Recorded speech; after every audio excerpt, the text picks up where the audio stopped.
Hi, this is GED teacher Damon Tennant, and in this video, we are going to do a GED social studies practice test.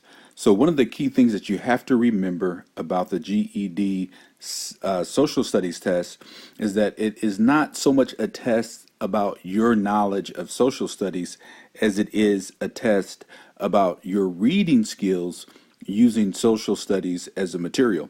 So we're going to do a quick article here called The Abolitionist about Martin Robinson Delaney.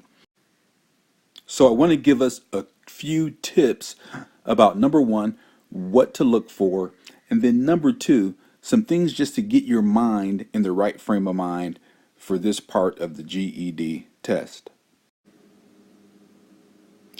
So now what we want to do is to go through this article, and while we go through this article, I'm going to give you some things to think about.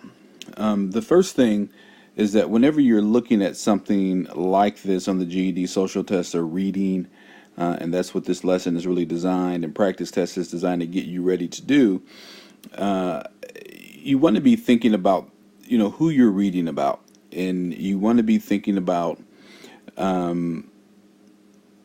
what a person does, so actions,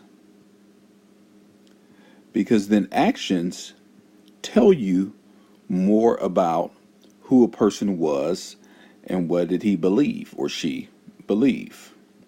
So who they were and what they believe.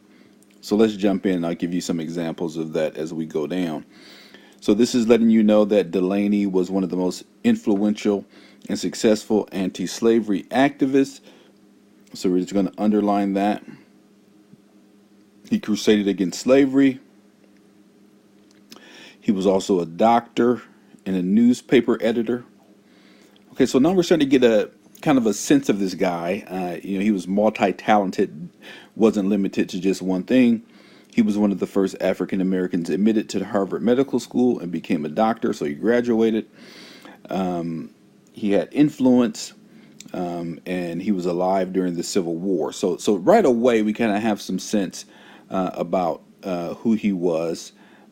We see that he was born free in 1812. So already, some of these things here are giving us a sense of who he was and what did he believe. And so we want to, keep our eyes on those things as we go on. And so now here on the next slide, let me just pull it down so we can start at the top. So it's just talking about Patty, his wife, and so just a kind of a formative experience here that they were reported for teaching their children how to read and write, and obviously at that time in history that was a no-no.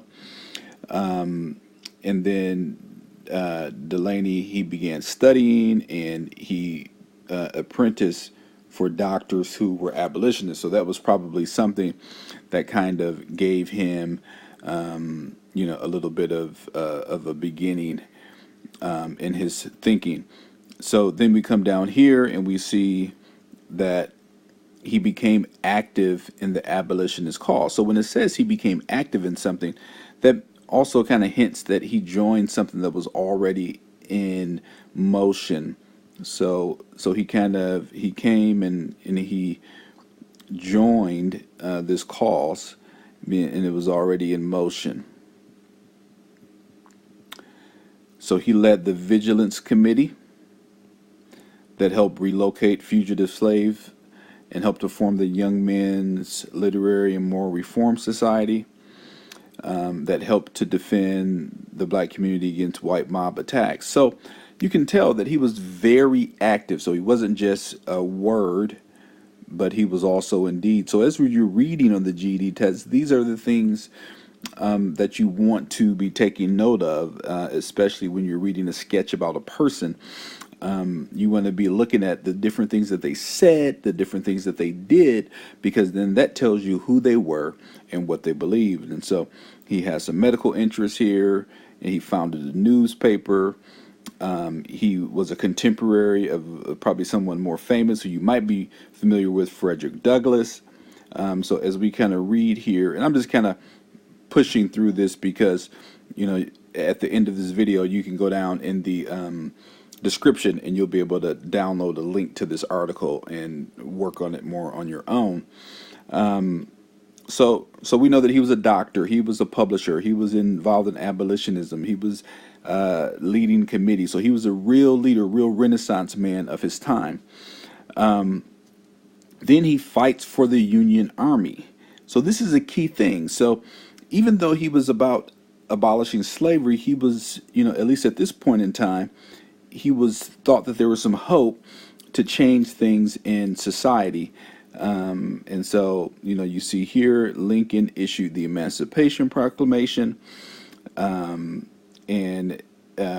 you see that Delaney, this proclamation gave Delaney hope that, you know, blacks in America at that time would not necessarily have to return to Africa, but could actually make a go of it here in America. And he actually met Lincoln in 1865, and it was successful.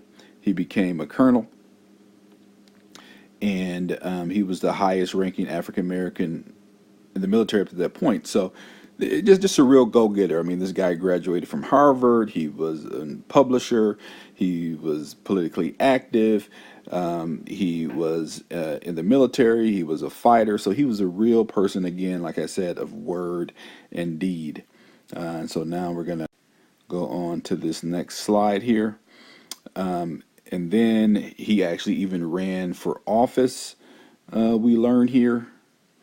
And he failed, but he helped to get someone else elected. So again, then things kind of changed after the Civil War, and you know there were some laws to kind of take away the vote from black men at the time. So he got kind of interested in the idea of going back to Africa again. Let me just move up here. You know, the irony of life. So here this guy was a doctor and one of the first African Americans to graduate from Harvard, and he dies of TB.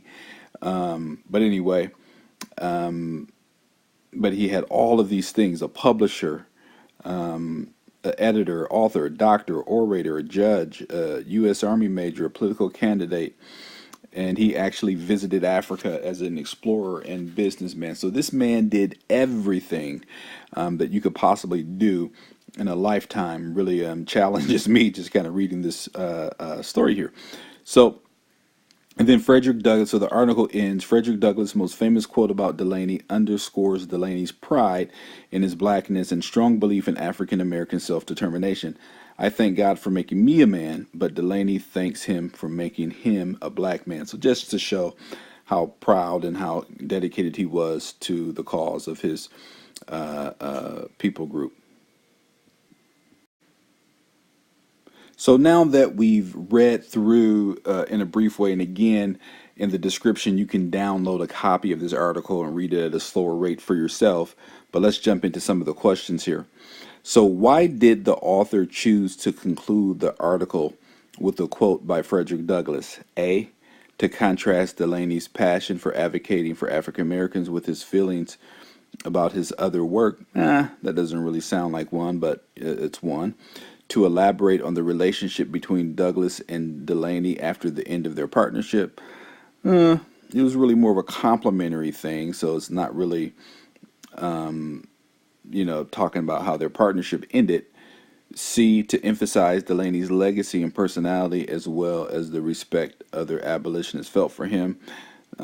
That's one that sounds pretty good, so I'll check that off for the moment.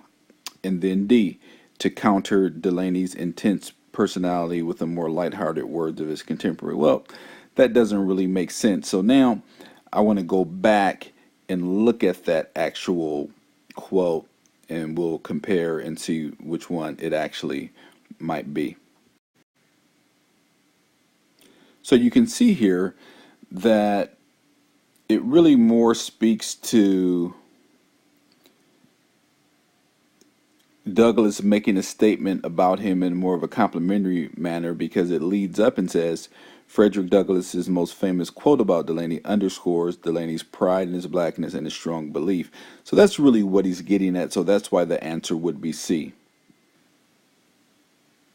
So back here at this screen, again, it would be C, to emphasize his legacy and personality, as well as the other abolitionists, as well as the respect the other abolitionists felt for him. Because Douglass was saying, boy, I'm just thankful to be a man, but he is really thankful to be specifically a black man. So now, moving on to number 2. Which of the following statements best represent his approach to African American advancement? So A, he believed that it would take a long time for African Americans to be compensated for the hardships they endured during their enslavement, but that would eventually happen. Nah, that wasn't really a big focus of his, at least in this writing. B, Delaney believed that African Americans should oppose the way that they were treated in America, but they should never break the law or endanger themselves in doing so. No, there's actually evidence in the text that contradicts that, because he was part of a self-defense militia to protect from different attacks. C, Delaney believed that African Americans should take no part in the government or society in the United States, and never faltered in his determination that African Americans should form their own country. Well, that contradicts the fact that he was part of the war effort, joined the military, and actually met with Lincoln himself. So probably we're going to be looking at D. Delaney believed that African Americans deserved and should fight for opportunities, but the repeated denial of rights of African Americans convinced him that they should immigrate to form their own country in Africa. So really, that is D, is really the answer that's based upon the text. And again, that goes back to what we said in the very beginning of this video. Really looking at actions, because that shows you what a person believes, and it shows you who they were. So it gives you some sense of character, and it also gives you some sense of belief. And so based upon the things that we saw, towards the end of his life, he was really back into the effort of trying to get folks to Africa, and going to Africa himself and looking at land. And again, you can go to the description of this video. So there are 2 more questions here. I will allow you to do those questions on your own. Along with this quiz, the answers are also provided. But again, this kind of gives you a sense and kind of gets your mind in preparation for GED social studies. Reading sketches about historical characters is one of the things that you can come across. Looking at their speeches, looking at particular brief bios of their lives. And so again, this is just an exercise to help get your mind in the right mindset, so that you can be successful on the GED Social Studies test.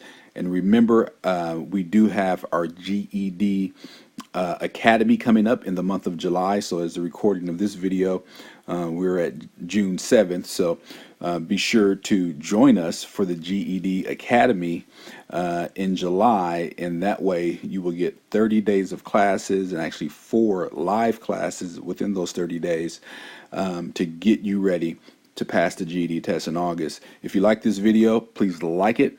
If you are not a subscriber to my channel, please subscribe so that you can get notifications of when my videos are ready to be viewed. Again, thank you so much for watching, and I wish you all the success in passing the GED test in 2019. Thank you.